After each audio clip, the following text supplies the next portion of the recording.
Welcome to the Refugee Voice podcast. Today we're talking with Mary Small, Assistant Director of Policy for Jesuit Refugee Service USA, who will talk about a new report she co-authored with Joanna Foote called Persistent Insecurity: Abuses Against Central Americans in Mexico.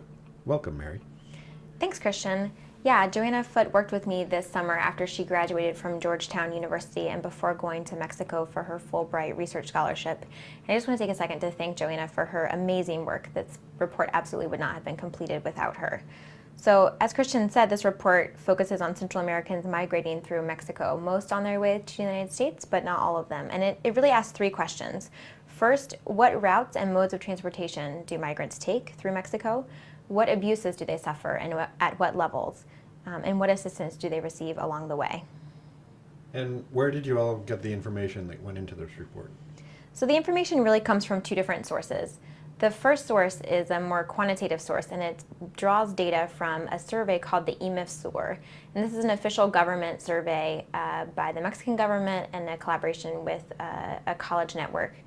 And it looks at Central American migrants who are deported from both Mexico and the United States. And then we take this quantitative analysis that we've done, and don't worry for those of you who are afraid of statistics, we've tried to hide as much of that as possible, and supplemented it with testimonies that come from the migrant shelter network that actually serves Central Americans as they journey through Mexico. And so we have both kind of the qualitative and the quantitative piece, and I think that they both reinforce each other in this report. And why do you think this report is important? What's the relevance for American citizens? Yeah, I think there's a few different answers to that. The first one, and in my mind the most important, is that these migrants are human beings who deserve dignity and respect. And whether it's 300 migrants who died off of the coast of Italy because their boat sank, or 72 who were horrifically tortured and killed in Tamaulipas, Mexico, these are things that our communities, that our governments can do to prevent these tragedies from happening again, and I think we're obligated to do those. The second is that migration is really a regional issue. So yes, this report focuses on Central Americans who are in Mexico, and I think historically we've done a poor job of understanding how our security and economic and trade and migration policies all interact with each other. And so understanding this as a regional issue is hugely important. And the third is that this is also a regional security issue. The Inter-American Commission for Human Rights estimates that in 1 year alone, organized crime earned $50 million from kidnapping. So again, that doesn't include extortion or rape or attack or other ways in which they earn money. And this is really a kind of income diversification scheme for organized crime. Not only do they traffic drugs and arms and in some cases humans, but they exploit migrants. And every time they are able to do that with impunity, they grow stronger. And additionally, every time that government officials extort migrants, that also weakens the institution of the Mexican state. And something that we know is that something that's really important for one country is the stability of a neighboring country. And so Americans should care about the stability of Mexico, both in terms of their government and also the strength of organized crime within the country. And what did you discover during the research? Yeah, I'll quickly tell you about some of the findings, but not too much because I hope you'll actually read the report. So the first question is about the rates of abuse that are suffered, and really this is the tip of the iceberg because we're kind of limited by the questions that are in the IMIF-SUR survey. So for example, there's no data on sexual assault. Really all we can look at is extortion, attack, and robbery. And so if you look at the data over the last 4 years, about 15% of migrants suffer extortion. But what's horrifying is that when you begin to look closely, you see an even kind of more worrying picture. So in 2009, 9% of people experienced extortion. But by 2012, that number was up to 21%. So it more than doubled.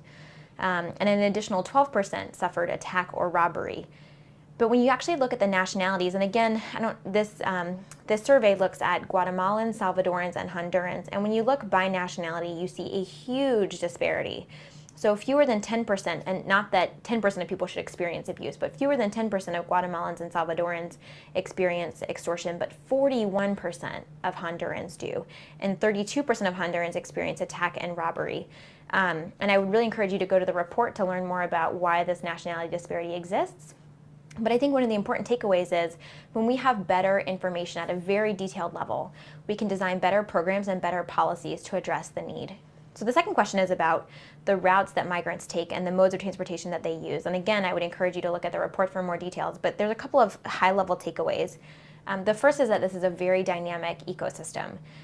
Migrants are consistently changing their transportation strategies in response to the ways in which they're being attacked by organized crime, and so having up-to-date information is really important to understand what's going on.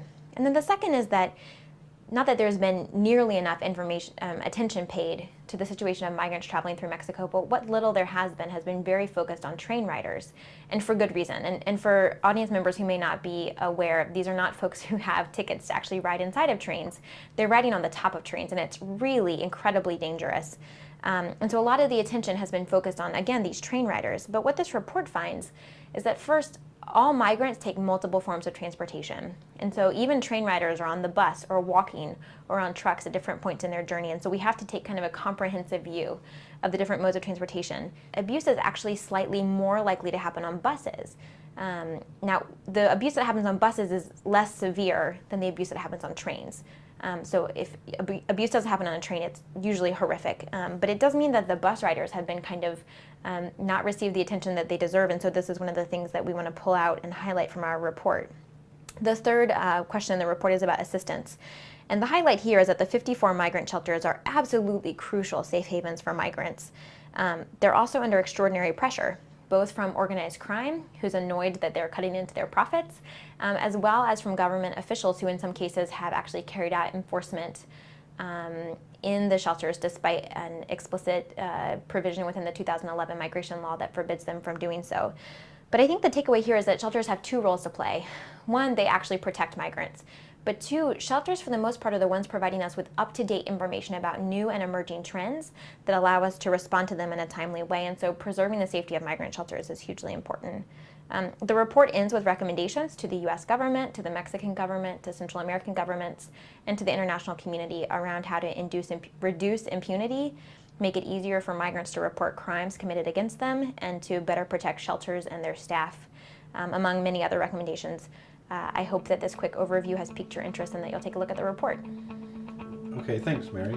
We've been talking with Mary Small, the Assistant Director of Policy for Jesuit Refugee Service USA, who co-authored with Joanna Foote a report called Persistent Insecurity, Abuses Against Central Americans in Mexico. The report is available now on our website, jrsusa.org, and next month we'll have a version translated into Spanish also on the website. I'm Christian Fuchs for Jesuit Refugee Service USA. Thanks for joining us.